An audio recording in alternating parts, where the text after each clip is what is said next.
Perfeito. Boa tarde, candidato, muito obrigado pelo seu tempo, pela sua presença aqui com a associação. Meu nome é Felipe, hoje eu vou conduzir a entrevista em nome da Associação de Engenheiros, Arquitetos e Agrônomos de Atibaia e região. O nosso entrevistado de hoje, candidato Kleber Gerage, muito obrigado de novo pela presença. E vamos dar começar aí um bloco de 5 minutos para você poder fazer a sua apresentação e discorrer aí sobre a sua trajetória. Pode começar, candidato. Ok, muito obrigado. Primeiramente, quero agradecer a oportunidade da associação e a iniciativa também, que é muito importante. Bom, eu sou o Kleber Gerage, tenho 42 anos, sou advogado, sou jornalista, sou jurista, sou diretor geral e institucional no Centro Nacional de Denúncia. Atuo também em diversas outras instituições em nível nacional, estadual e federal, ou municipal, perdão. Também sou presidente da Associação dos Advogados em Atibaia e também faço parte de diversas atividades institucionais na Associação Nacional dos Advogados do Brasil e atuo há 20 anos realmente de forma institucional no Centro Denúncia em Atibaia, onde eu tive maior destaque. Nunca tive a oportunidade de participar da vida pública como político, né? Na verdade, eu nunca tive essa oportunidade. Fui ter agora no meu partido, no PRTB, que é um partido de direita, partido centrado, que tem como base nacional o vice-presidente da República, General Mourão. Em Atibaia é um partido único. A minha candidatura aqui em Atibaia é uma candidatura simples, sem uso de recursos públicos, seja do fundão partidário, seja do fundão eleitoral. Nós fizemos aí... Márcio tem um ponto. Perdão. Oi. Pronto. Oi, pois não. Posso continuar aqui? Pode, desculpa. O pessoal entra, às vezes automático sai o som, eu vou mutando todos eles. Tranquilo. E, como eu disse, a nossa campanha ela não tem recursos do fundão partidário. Nós estamos fazendo um trabalho apenas de voluntários, por entender que dá para se fazer uma campanha diferente, uma campanha limpa. Não é fácil, tá? Diante dos acordos políticos que existem, eu não conhecia esse lado da política, né? Fui conhecer no decorrer da campanha, e o que é muito interessante é que nós resolvemos sair numa candidatura única em Atibaia. Tá? O meu vice-candidato é um servidor público de carreira, dentro da administração municipal, da qual eu escolhi, o Celso Mendes. Na verdade, foi um conjunto de atividades, e é isso. Sou casado, sou pai de 4 filhos, e inclusive, cursa engenharia no 4º ano agora, Kevin. Bacana. Bacana. E o meu outro filho mais velho, o Leonardo, que está com 22 anos, também acabou de concluir o curso, mas é de Direito. E os 2 pequenininhos, esses fazem o curso da vida, da bagunça, né? E é isso aí. Certo. Esse é um pouco o meu resumo de Kleber Gerage nesse momento político, né? Nunca fui político de carteirinha ou de profissão, estou nesse momento político para que eu pudesse aí colocar as nossas propostas, as nossas ideias e as nossas realmente projetos para tentar aí ser um diferencial na campanha eleitoral em Atibaia neste ano de 2020. Essa é a minha trajetória até aqui. Bacana, candidato. Obrigado pela apresentação. Vamos começar as perguntas? Vamos começar. Então tá bom. Tranquilo. Bom, então, começando aqui a série de perguntas, as perguntas técnicas. A primeira pergunta, o primeiro tema é obras públicas. O que o candidato tem a dizer sobre as obras de iniciativa do Executivo hoje em andamento? Elas são fundamentais para o município? Quais obras o candidato julga importante para o futuro da cidade e se constam em seu plano de governo? E, por último, as obras públicas, em geral, elas são sempre tema de contradição entre os munícipes. Há a sensação de que a cidade não participa das definições das prioridades para essas obras. O candidato concorda com isso? E como participar a sociedade em geral, em especial o terceiro setor, a sociedade civil organizada nesse processo de definição e de apresentação dos projetos e acompanhamento da implantação desses projetos? bem longa aí as perguntas, mas eu vou tentar ser bem objetivo. Primeiramente, eu acho que Atibaia, o próximo governante, ele precisa primeiro conhecer a situação real do município, né? Fazer com que o planejamento municipal seja de fato discutido, porque eu acho que as obras públicas, em todos os contextos, elas precisam demonstrar a sua necessidade principal e a sua eficiência no objeto final. O que nós entendemos hoje do atual plano que é apresentado pelo governo que está hoje em atuação? Nós entendemos que muitas das obras são feitas sem planejamento, sem um custeio de objeto de fim.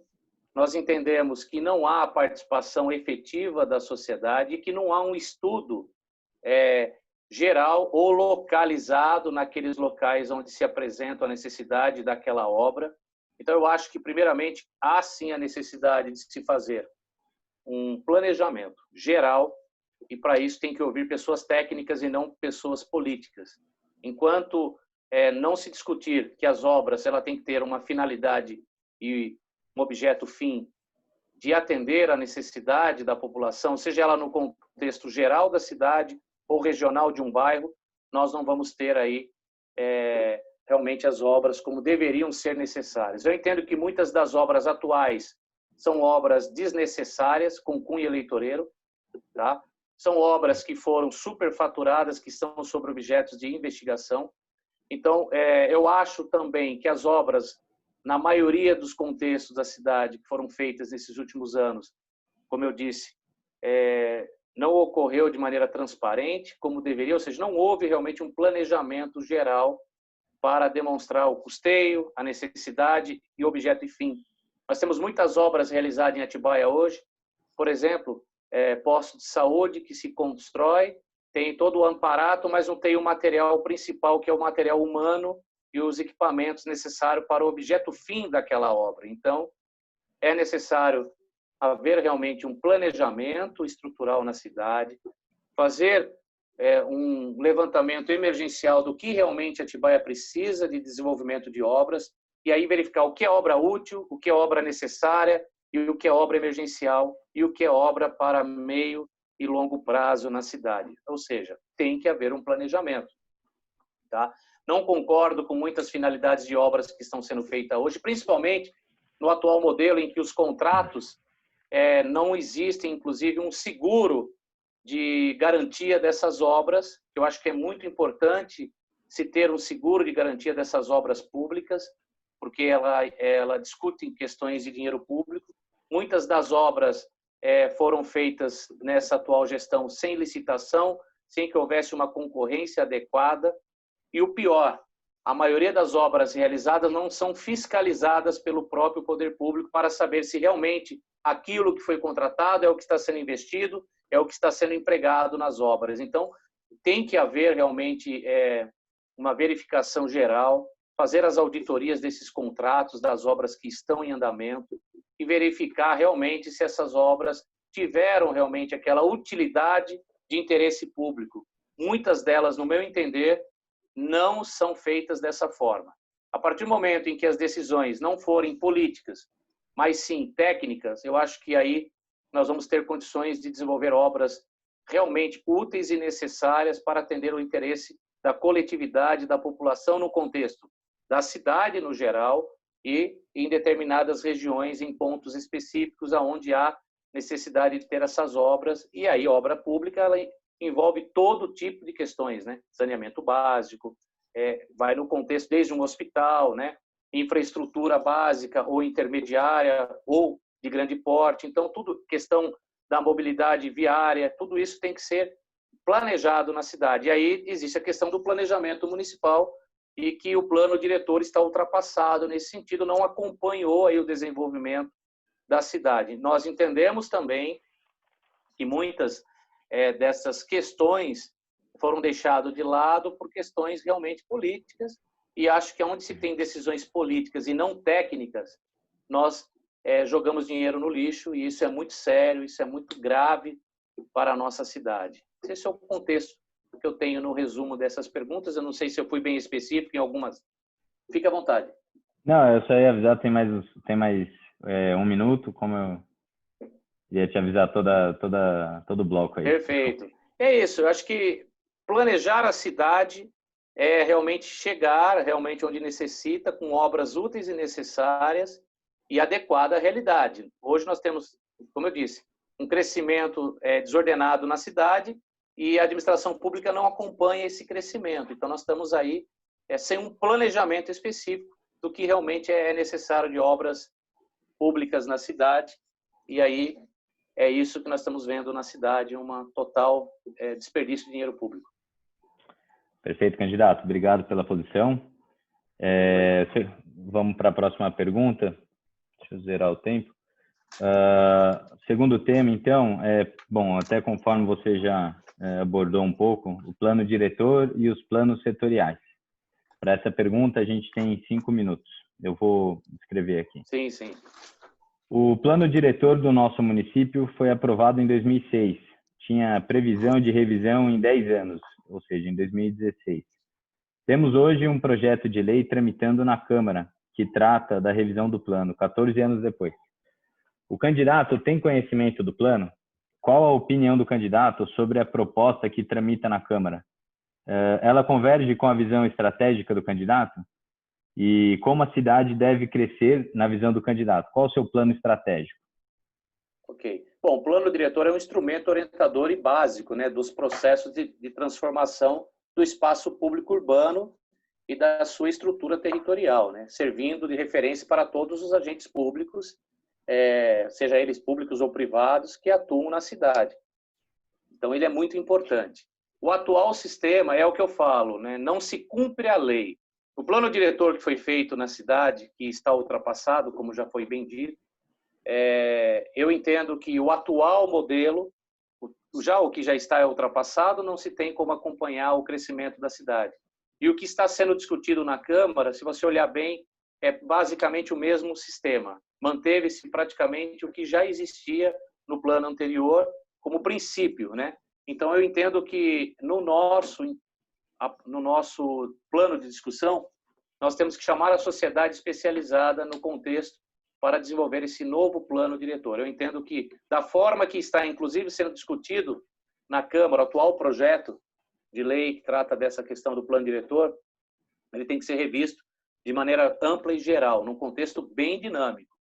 Eu acho que ele tem que ser mais técnico e não aquele copia e cola que segue um padrão que todas as cidades, no porte da cidade de Atibaia, costuma fazer, né? Eu não sei, por parte da associação, se ela foi ouvida pelo governo local, independente de questões políticas, sobre a questão do plano diretor.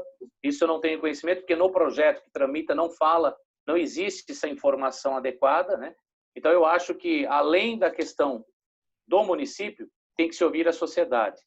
A sociedade é muito importante, porque o plano diretor não é só para o poder público, é para o contexto social. Envolve as questões públicas e privadas. Então, eu acho que a necessidade de se abrir espaço de diálogo. No nosso plano de governo, nós temos que realmente fazer com que o plano diretor ele seja mais aberto, dinâmico e democrático, e não copia e cola como está hoje no atual modelo. Eu entendo que está ultrapassado, sim, com relação às diretrizes que a Atibaia tem que desenvolver. Perfeito.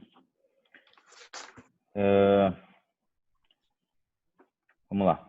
O próximo tema, então, candidato, é meio ambiente.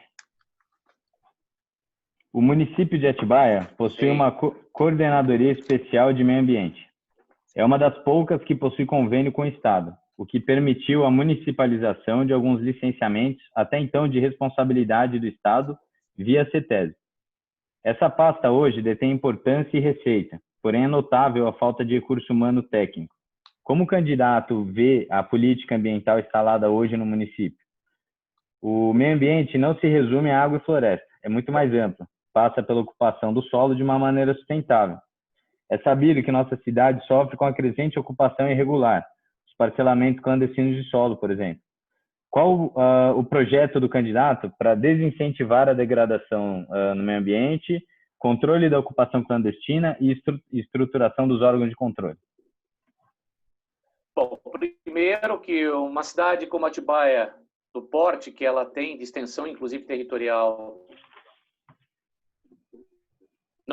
vamos tratar políticas públicas de meio ambiente como uma pasta muito sério, porque Atibaia não poderia ter uma coordenadoria que hoje, infelizmente, virou apenas um balcão de emprego. Acho que a secretaria nossa de governo, técnicos e qualificados de carreira, porque nós entendemos que meio ambiente é uma pasta muito importante, ela não pode ser uma pasta política, ela tem que ser realmente desenvolvida através do poder de polícia do município. Em relação ao convênio que o município tem, eu entendo ser importante, mas o que acontece? Hoje as decisões são tomadas não de maneira técnica, na questão de proteção ao meio ambiente ou mesmo de políticas públicas de meio ambiente na cidade. Tanto que nós temos aí, como foi bem dito, o meio ambiente não é só questão de florestas, áreas de proteção ambientais e tudo mais. Ela envolve toda a questão, até mesmo de ocupação de solo, questões de obras. Nós entendemos que há mais de 40 anos com de fiscalização do poder público. Isso é muito sério, isso é muito grave, e nós temos que ter realmente uma política ambiental de poder de polícia dentro da jurisdição do município para que realmente possa dar uma resposta à sociedade e também desenvolver projetos na área de proteção ao meio ambiente, na área de fiscalização ao meio ambiente e na área de prevenção ao meio ambiente de maneira planejada. Como eu disse, essa pasta que hoje é uma coordenadoria, é um erro de uma gestão. Nós temos que tratar a política de proteção e de meio ambiente da pasta de maneira mais séria, com o poder de polícia do município, e não como está sendo feita hoje, em uma coordenadoria. Até porque essa questão da clandestinidade de obras, a questão da especulação imobiliária, e isso é de séculos em Atibaia que vem acontecendo, os loteamentos clandestinos. Depois quem paga com isso é a sociedade, é o meio ambiente e todos nós que estamos envolvidos no contexto da cidade. Nós temos dezenas de loteamentos clandestinos, de condomínios clandestinos, inclusive em áreas de proteção ambiental, e recentemente tivemos a participação de um fato lamentável na Pedra Grande, no pé da pedra, onde estava se tendo ali uma tentativa de invasão para se construir mais próximo ali da pedra. Então, isso realmente tem que ser revisto com uma política de desenvolvimento ao meio ambiente, de maneira que possa coibir, proteger e dar uma resposta como tem que ser, e de forma técnica e não política. Então, a nossa proposta é criar uma secretaria para o governo municipal que trate realmente, e nós temos uma proposta mais além, de criar uma agência de meio ambiente na cidade, para que ela possa desenvolver políticas técnicas na área de proteção ao meio ambiente e também desburocratizar o sistema para desenvolvimento de obras públicas e privadas na cidade, desde que cumpra os requisitos formais, e realmente é um processo que tem que haver essa abertura do governo para não dificultar, mas fiscalizar. Aprovou a obra, seja particular ou pública, fiscalizar, está dentro dos critérios ambientais e de proteção, e siga adiante. Eu acho que é para isso que o governo tem que existir, não dificultar as pessoas e o desenvolvimento ambiental sustentável da cidade. E isso tem que ser feito com equilíbrio, né? Proteção, fiscalização e liberdade também, para que as pessoas possam desenvolver as suas questões de obras e tudo mais na cidade, desde que respeite o equilíbrio aí da questão ambiental. Como você mesmo disse, a questão ambiental é muito mais séria, né? Existe aí toda a questão da ocupação do solo na cidade hoje de maneira desordenada, sem fiscalização. Nós temos hoje favelas sendo construídas em áreas de proteção ambiental na beira da rodovia Fernão Dias. E não é culpa da população, é culpa do sistema que não fiscaliza e não faz também com que haja política de habitação social para essas pessoas que estão em estado também de vulnerabilidade e necessidade. Não é indo lá punir com a polícia, destruir tudo. Na verdade, tem que haver toda um preparo preliminar para que possamos fiscalizar todo esse contexto que acontece hoje na cidade. E, infelizmente, a pasta de coordenadoria do meio ambiente não desenvolve uma política preventiva, fiscalizatória e técnica. Infelizmente, ela foi loteada para cargos políticos, tá? Isso tem que acabar. Nós tem pastas do governo que ela tem que ser técnica, absolutamente técnica, e não política, e é por isso que nós temos hoje esse caos ambiental na cidade, e é sério, nós vamos pagar muito sério, muito caro daqui 20 anos na cidade. Já estamos pagando hoje, mas a situação é muito mais séria daqui a alguns 20 anos. Pode ter certeza disso. Muito obrigado. Obrigado pelo o tempo certinho aí. Bom, perfeito. Vamos para o próximo assunto, então. Tema SAAI e Atibaia. Tempo estimado de novo, 5 minutos. Perfeito. A SAAI Saneamento Ambiental Atibaia recentemente retornou ao posto de autarquia. Até então, era uma empresa pública. Como o candidato analisa a mudança? A SAAI retorna agora à responsabilidade da prefeitura. Temos um marco regulatório do saneamento aprovado, que estabelece uma data para a universalização desse serviço. O cumprimento do prazo previsto no marco regulatório demanda da injeção de robustos investimentos na área. Qual a visão do candidato sobre a universalização do saneamento? De onde virão os recursos para garantir que a cidade tenha em toda a sua área urbana acesso ao saneamento? A garantia do abastecimento de água passa pela necessidade de manutenção dos nossos mananciais. Qual o plano do candidato para que as ações como o racionamento sejam evitadas? Ok, bom, o SAAI eu sou muito crítico, tá? O SAAI hoje virou um loteamento também de empregos, de empreguismo, de pessoas que não estão qualificadas à gestão. Eu entendo e a minha proposta é que o SAAI seja, todos os cargos de gerenciamento e direção e da superintendência sejam ocupados 100% de funcionários de carreira, pessoas técnicas e qualificadas que estejam dentro da própria SAAI, que possam exercer essas funções. Hoje, a SAAI está endividada. O último levantamento documental que eu recebi e postei, inclusive, nas minhas redes sociais, até o primeiro semestre deste ano, era de 78 milhões em débito público geral, que é muito grave, porque não se dá para entender o porquê desse elevado endividamento do SAAI. Eu entendo que foi um erro gravíssimo na gestão, então, do então prefeito Denig ter mudado o regime jurídico da autarquia SAAI, na época, para empresa pública, para que fizesse aí, então, uma parceria pública e privada com uma empresa privada que realmente demonstrou não cumprir com esses contratos. Foi um erro fatal, isso é criminoso, está sob investigação, inclusive, no Ministério Público. E agora, o atual governo, ao verificar essa falha, esse erro, e que também entendo ser com o intuito de tornar a dívida do SAAI para os cofres do município novamente, que na verdade agora ela se torna num bolo comum. Atibaia está chegando a um débito de mais de 600 milhões de reais, que a prefeitura também tem um débito de 400 e poucos milhões atualmente. Então nós estamos endividando a cidade. Agora, como eu disse, o SAAI, para desenvolver a questão da universalização do saneamento básico, ele precisa, eu sou favorável, a essa questão, inclusive esse marco regulatório é muito importante para o país, isso é o mínimo que se tem que ter no município, em qualquer cidade do país, é a democratização realmente do sistema sanitário e que possa levar não só a água encanada, mas fazer a coleta e o tratamento adequado de esgoto, que não ocorre hoje na cidade. Hoje o tratamento não chega a 40% efetivamente do esgoto, é muito sério o que nós estamos pagando.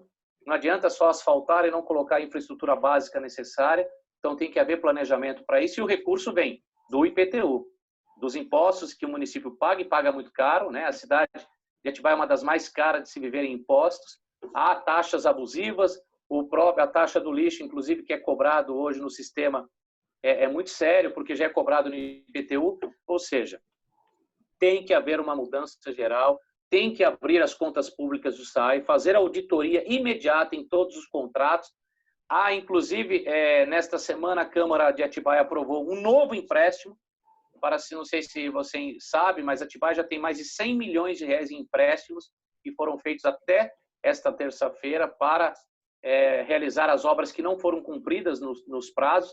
Basta ver a estação de tratamento lá, a estação ETA, lá no centro da cidade, está há mais de 1 ano e meio atrasado a entrega.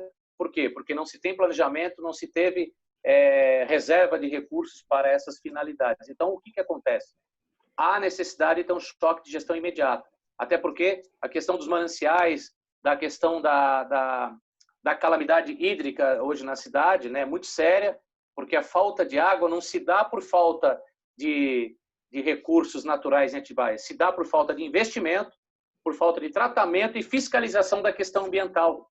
Não se fiscalizou toda a questão do córrego do Onofre, deixou-se esse córrego ser atacado, e hoje nós não temos aí os recursos para fazer a captação adequada e o tratamento adequado da nossa água em Atibaia encanada, que deveria chegar aí com mais planejamento nas casas da população. Então é muito sério que houve o quê?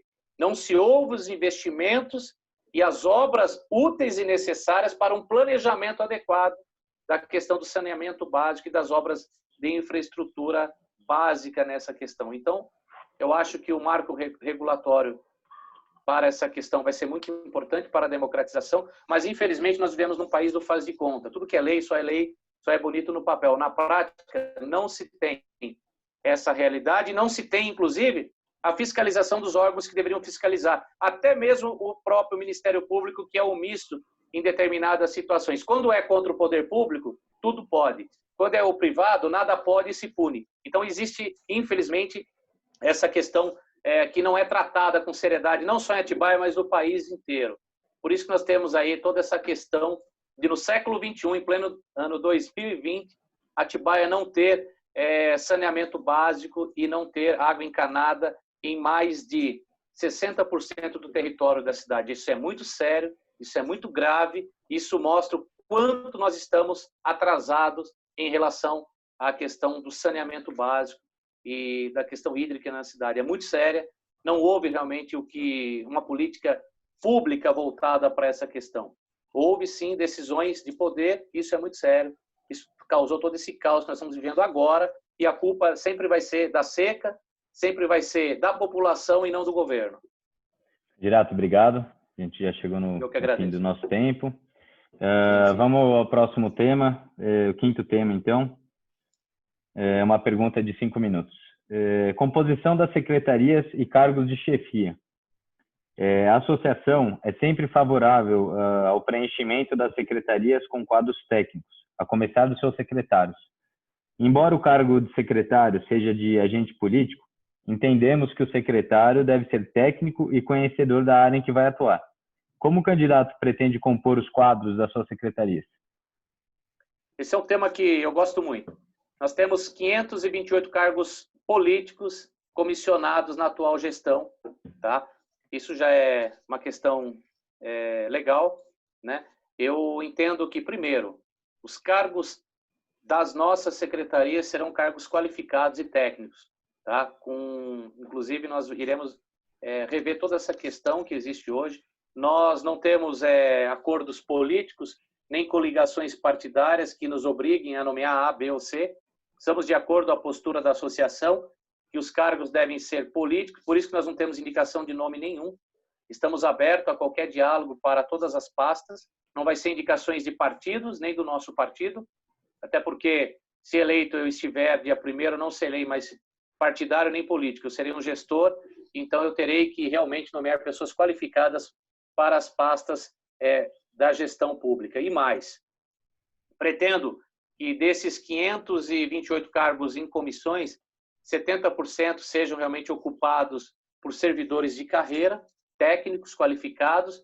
Vou fazer essa verificação dentro da gestão, porque em todas as pastas existem servidores de carreira que podem ocupar esses cargos, e é uma forma de enxugar realmente a máquina pública, porque se você verificar 528 cargos, ao custo médio, com todos os benefícios, de R$10 mil, nós estamos falando por ano de 63 a quase 64 milhões de reais. Então é muito sério. Se nós ocuparmos 70% desses cargos com os cargos de servidores de carreira, nós estamos fazendo uma redução aí de quase 60% do custo final na folha de pagamento. Até porque, se você olhar hoje, para investimento do orçamento da nossa cidade, que é estimado para o ano que vem de 615 milhões, cerca de 70% do orçamento já atual é destinado só para a folha de pagamento. Então, nós não temos praticamente 30% do orçamento para fazer investimentos na cidade. Então, é muito sério, tem que ser enxugado isso. Os cargos políticos têm que deixar de existir. Na minha opinião, as pastas técnicas, como na área de obras, engenharia, como no SAAI, como na área da educação, segurança pública, eu entendo que tem que ser 100% cargos de carreira. No máximo, o secretariado seriam os cargos de indicação política, mas de pessoas qualificadas, com realmente perfil de eficiência e não perfil político. É assim que nós entendemos, é assim que nós pretendemos realmente fazer na nossa gestão, acabar realmente com as benesses dos cargos, por exemplo, de vereador, secretários, prefeito, vice-prefeito, receberem cesta básica, terem convênios médicos particulares pagos com recursos públicos, vale transporte, vale refeição. Esses benefícios dos cargos no nosso governo vai acabar. Eu acho que se ele quer ter um convênio médico, que pague com o bolso dele, com o dinheiro dele, não agregado ao salário como benefício final.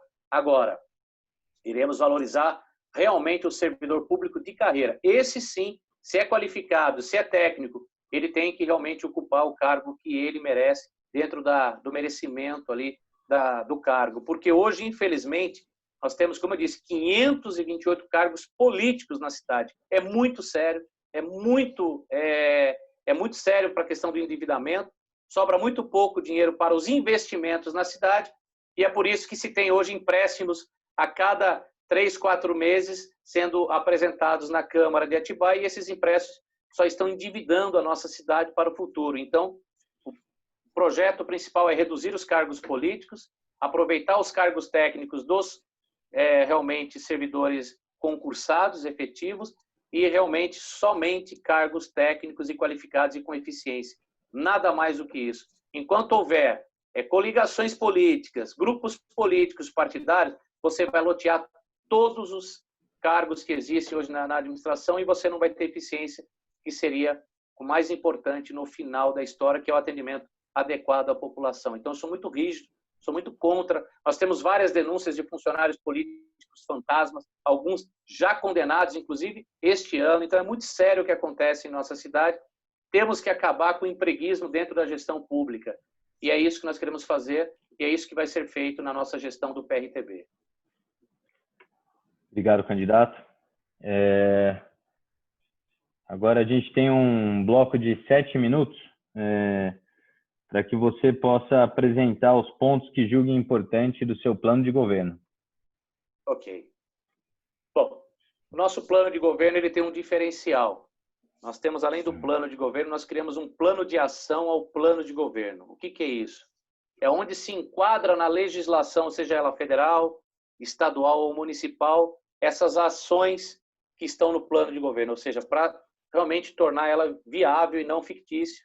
Então, a nossa ideia é fazer com que o plano de governo ele seja realmente aplicado como tem que ser dentro da legislação. A nossa proposta é compromisso com a sociedade em fazer cumprir a legislação, cumprir a Constituição Federal, dar segurança aos investidores na cidade, dar segurança à população, porque aquele que segue a Constituição, que segue a lei, que cumpre o seu plano de governo dentro de um plano de ação, ele segue princípios, ele segue a legislação, então ele tem como fazer segurança jurídica para o desenvolvimento da nossa cidade. Hoje, infelizmente, o governo ele é um dificultador de acesso da população e de quem quer fazer investimentos na cidade.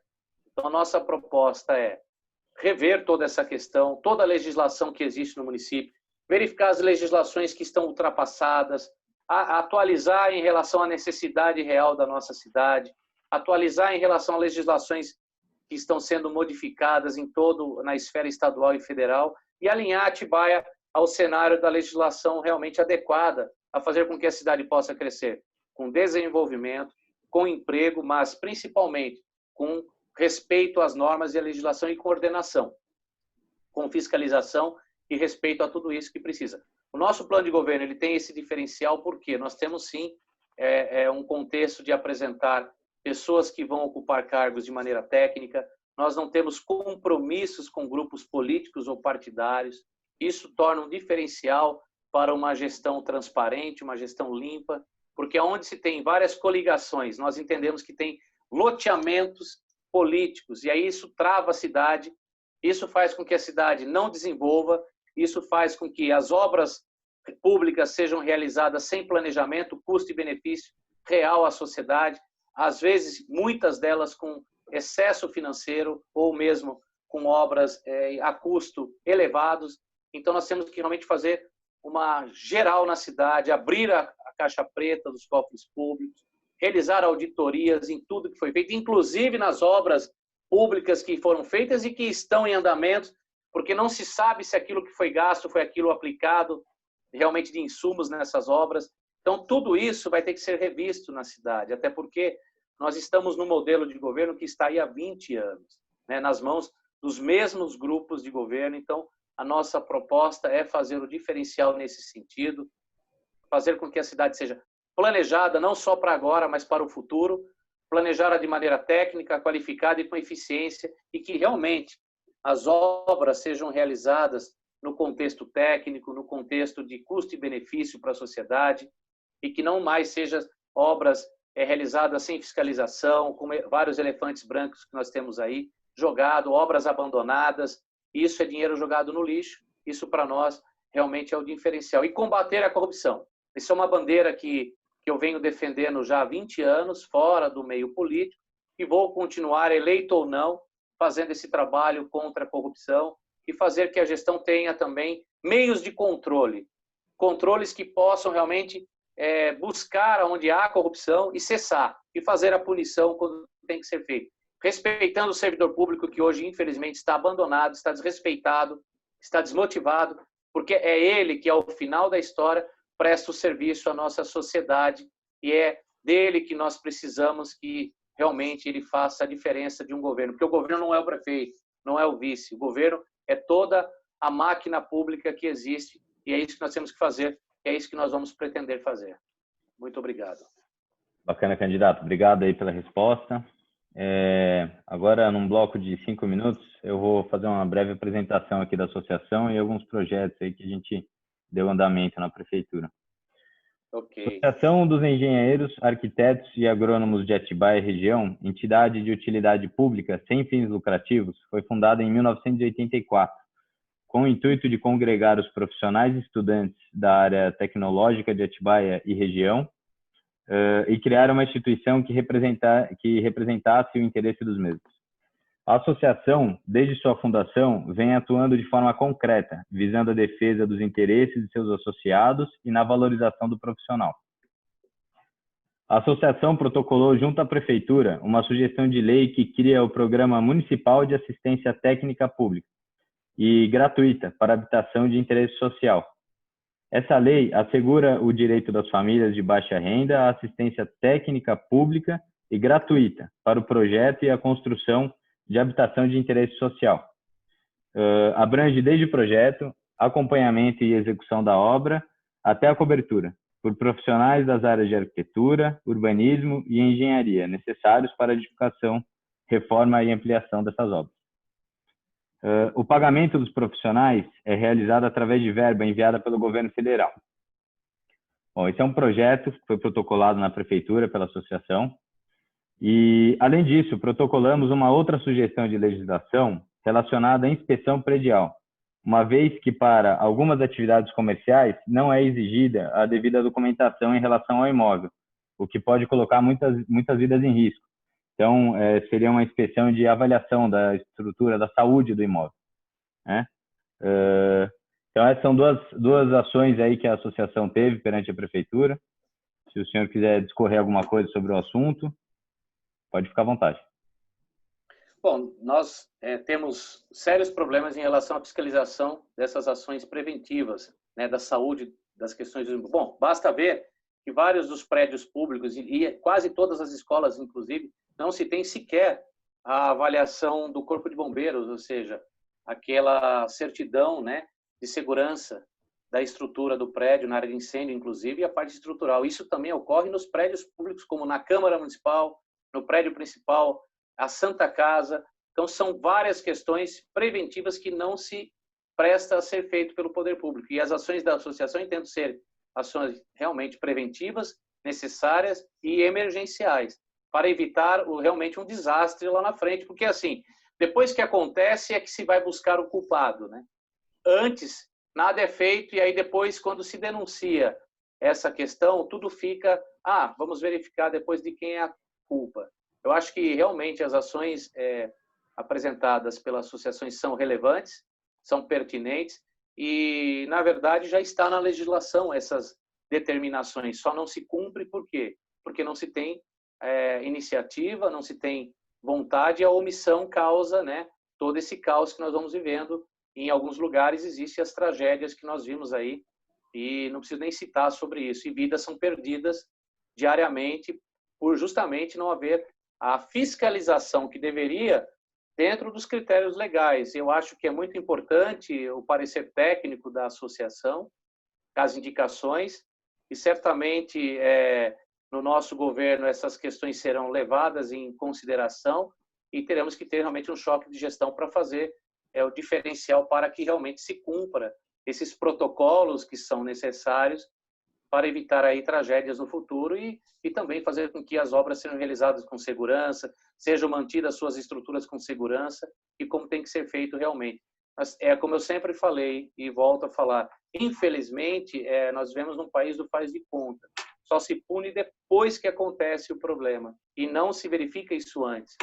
Eu acho que a associação tem um papel muito importante na cidade, tem uma finalidade institucional realmente relevante e deve ser levada isso sempre em consideração pelo poder público, que isso é uma parceria muito importante. Obrigado, candidato. Mais uma vez, quero agradecer a sua presença, o tempo que você está cedendo aí para a gente. A gente vai chegar agora na reta final da nossa entrevista, onde eu vou deixar esse último bloco para você fazer as suas considerações finais. Então, novamente, obrigado aí por arranjar um tempo para a gente na reta final. E, por favor, pode fazer suas considerações finais aí. Quero agradecer à associação pela iniciativa. Acho que é muito importante a associação desse porte, desse nível de profissionalismo, realmente entender as propostas, o posicionamento de cada candidato para verificar realmente se ele está ali preparado para uma discussão aberta à sociedade. Eu entendo que um governo não se faz dialogando somente entre pessoas políticas. O governo ela tem que ser aberto à sociedade, ela tem que ouvir os segmentos da sociedade, principalmente os segmentos de classe, como é a associação, como ela representa um segmento de profissionais de classe. Isso é muito importante para que haja realmente um diálogo, para que as ações do governo sejam tomadas não de maneira pessoal ou política, mas de forma mais técnica. E é isso que falta numa gestão hoje em dia.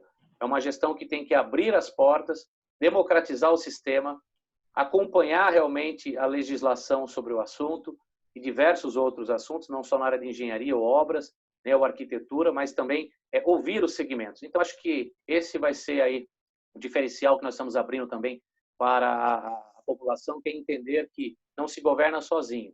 Tem que haver o diálogo, isso é muito importante. E o terceiro setor e as associações que representam profissionais, elas devem ser levadas com seriedade, com respeito, e é assim que iremos tratar, com muita segurança também, porque nós temos que ter segurança jurídica dos atos do governo, e não segurança política.